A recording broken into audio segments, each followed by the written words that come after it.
The environmental aspects of this year's budget have not gotten that much attention, but from brownfield cleanup tax credit reform to the increase on the oil spill emergency fund, there are several matters that are on the table. Also, of course, there's debate over how much to spend on infrastructure upgrades. Here to talk about all of that and more is Peter Iwanowicz of Environmental Advocates of New York. He's back.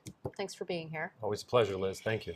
Okay, so I guess the main thing that I want to talk about before we talk about anything else is this idea of moving $41 million from a clean energy fund known as RGGI to put it into the state's general fund and also into the EPF. Do I have that right? Yeah, I Okay. mean, it really all goes to the general fund, but I think many people are saying, well, it's designed to help increase the amount of dollars going into the state's environmental protection fund. Isn't that like robbing Peter to pay Paul? Precisely. I get to be the Peter. Oh, exactly. Sorry, I didn't even realize that. The funny reason why, I mean, as you know, in my past life, I worked inside government. I, was at the team that put together RGGI, so I know the details really well. It's a program that lowers carbon pollution from power plants, and then on the other side, the power producers themselves have to go to regional auctions to buy their pollution allowances, and the money that we get from those auctions is held outside of the budget over at the Energy Research Development Authority.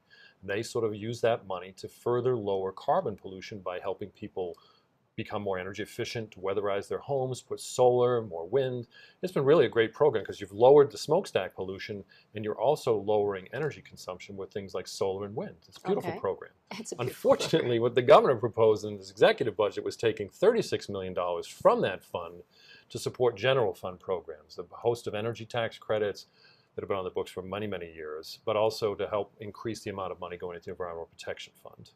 And the legislature was like, I'll see your 36 million and raise you to 41 million, which Well, is yeah, exactly the way that you didn't want them to go. Precisely. The Assembly, in their one-house budget, said, no, we're not going to raid RGGI. We're going to increase the EPF and not raid RGGI. The Senate said, we'll see your 36 million, Governor, and we'll raise it to 64 million. Oh.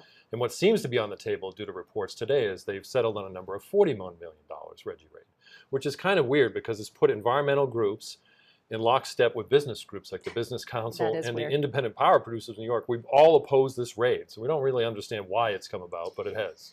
Okay, so and at this point it looks like that's sort of a settled deal. I mean, I know that you're pushing against it, but... Everybody's telling us it is a done deal, yeah.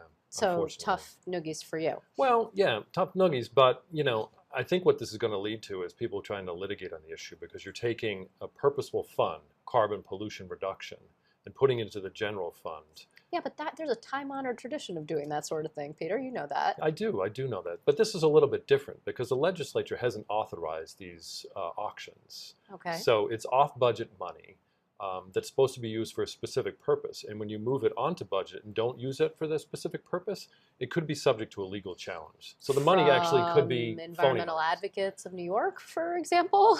Environmentalists could sue. It could be us. It could be somebody else. Businesses could sue. Oh, it could be you and IPNY and the Business Council. That would be a fabulous situation. Well, I'm not saying anything like that. But we have seen the Koch brothers find front groups in the past to challenge RGGI, and this would be ripe in their wheelhouse to do it again. Huh, interesting. Okay, so we'll keep an eye on that.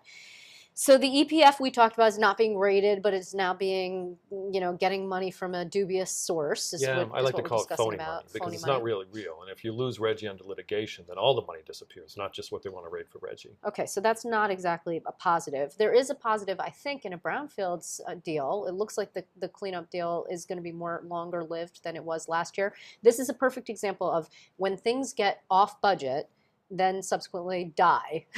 I mean, and we're seeing a lot of things where they're like, well, we're going to do that out of the budget. We're going to do that later in the session. Don't worry, we'll get to it.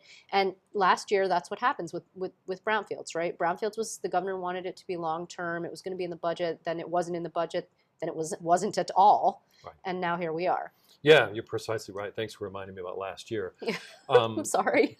Well, I mean, the thing is, this is the year where the program expires. And this is the year where the governor really needed to lead the legislature towards reforming this program. And so far, the negotiations aren't over, but we're hearing reports that they're heading in the way with a program that we believe is broken is going to get fixed. Okay, that's good. It is. It is. We'll see the details. I mean, we're always sort of cautiously optimistic that what we're hearing sort of pans out when we see the actual bills. But I think this program will get fixed in the sense that more communities will have more properties cleaned up than on their existing program, and the tax credits will really be dedicated towards the cleanup rather than redevelopment of polluted sites. So if I remember correctly, this also had some unusual bedfellows, didn't it? Didn't you have some developer type folks who were also on the same page as the Greens? Yeah, I mean, I think a lot of people are sort of looking out there saying it doesn't really work for redevelopment, particularly in upstate New York. So communities have been working with us on this. Business Council has called for reforms, and some other developing and industrial sector groups too. So I think we're going to end up in a spot where the broken program that we exist now does get fixed. So also it needs to get fixed before it expires, because if it expires, that could leave some of the projects that are already ongoing sort of in the lurch, couldn't it? Yeah, if they haven't gotten their certificate of completion, yes, that could be the case. The tax credits expire at the end of this year. So if you're thinking about getting into the program now, but not really sure and don't have your financing set up and the program isn't extended, then you're out. So this is the year to get it done. Okay. We thought last year it would happen, but as you said, it didn't happen in the budget. Everybody said it would happen outside the budget, and it didn't happen in the budget. Okay, so what's the third thing? Oh, oil spill. What's going on with that? Well, there was a desire to increase the amount of funds that go into the oil spill cleanup program. This is what the controller oversees to make sure that communities, when they have spills, have some place to go to if they can't find the responsible party right away. So the cleanup happens no matter what. Right. So there's a pot of money. It was at $25 million since 1977. The governor has proposed to sort of lift that amount, $15 million, to be at $40 million. But what he wanted to do was actually take it from the fiduciary responsibility of the controller and move it over to DEC. The legislature said... I'm shocked that the governor wanted to do that. I know. It's sort of like, well, we'd like the whole cookie jar, please. But the legislature said no to that. And really importantly, a good ally for us on the advocacy side was the Association of Counties. They said, no, we don't want that either. We want the controller to control the funds, but we'd also like a set amount of them to come to counties so we can become prepared. Counties have huge risks with all these oil trains moving forward. Absolutely no reward and no funding to help their volunteer firefighters and others to train. So a couple of questions. First of all, what was the motivation? Well, I shouldn't say the motivation. The rationale, I don't know what the motivation was, for taking something out of the controller's office and moving it into DEC that was given by the administration? Yeah, the stated rationale is program efficiencies, but it didn't seem like the legislature bought that. So what we've heard, the agreement that sort of has come together, and again, we'll wait to see the actual bills, is that the controller will still oversee the fund. It'll rise to about $40 million. There'll be a small amount of that $40 million that gets dedicated for preparedness and response, about $2 to $3 million. So communities will have money. The controller will still oversee the fund, and Big Oil is going to have to pay more into it. Yeah, just to be clear, though, $40 million is probably not really enough. I mean, particularly with all these oil trains increasing the way they are, and we are sort of paying attention to that, and there's questions about what kind of regulation and preparedness needs to be done there, but $40 million is not that much money. No, it's not, and which is kind of weird, because Big Oil was fighting this, and it was only a $15 million bump up from them. It's like a rounding error, or like a half a minute of profit, right? So it's not a lot of money. We would have liked to see the fund grow to $100 million.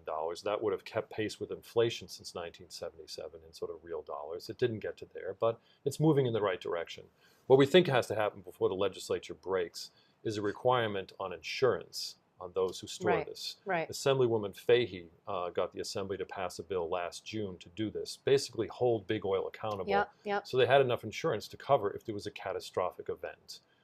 And we really hope that the legislature comes back before June and does that bill, and the governor signs it into law. Okay, so before we run out of time, we also have this question of clean water and infrastructure projects. This is something that the Syracuse Mayor, Stephanie Miners, made a big push for, maybe to the detriment of the issue because she and the governor don't get along terribly well. The legislature has boosted money for this, and it is, in fact, on the table in the talks? It's definitely in play. It's a sort of a coalition or a loose ragtag group of communities like Syracuse and other communities who need this funds, environmental groups, and even a heavy core of Republican state senators have signed on to a position saying, let's fix our pipes. Let's use some of this bank settlement funds to ensure that sewer systems can be improved, drinking water supplies can be protected and improved. And that's exactly what we're talking about in an infrastructure project to provide clean water, so that these water main breaks that seem to happen on a daily basis in many communities are fewer and farther between, and sewage is reduced. So the Senate wants to do like $800 million. Yeah, that's what the request is for the majority leader. You had 24 senators on a letter saying, let's do $800 million. The budget they had, it had at least $500 million. The Assembly is on the other side saying we want $250 million. The governor is in between saying, I'll only fix pipes if it's designed for economic development or growth. It's still on the table. We hope to have some resolution for it, but it really is that strong leadership of the Republicans in the Senate who will really try to push this issue.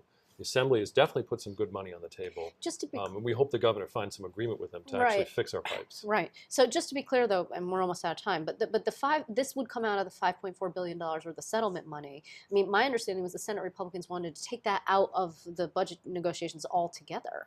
Yeah, that's true, but that doesn't mean that they're going to back away from their strong commitment on water. But you're absolutely right. This is one-shot money that goes for infrastructure that we desperately need for healthier environments, and it will create jobs. Local contractors will go to work fixing our pipes, and that's a really great win-win. Well, we shall see. Thank you so much, Peter. It's a lot to keep track of. Thank you very much for Indeed being here. it is. I do Thanks. appreciate it.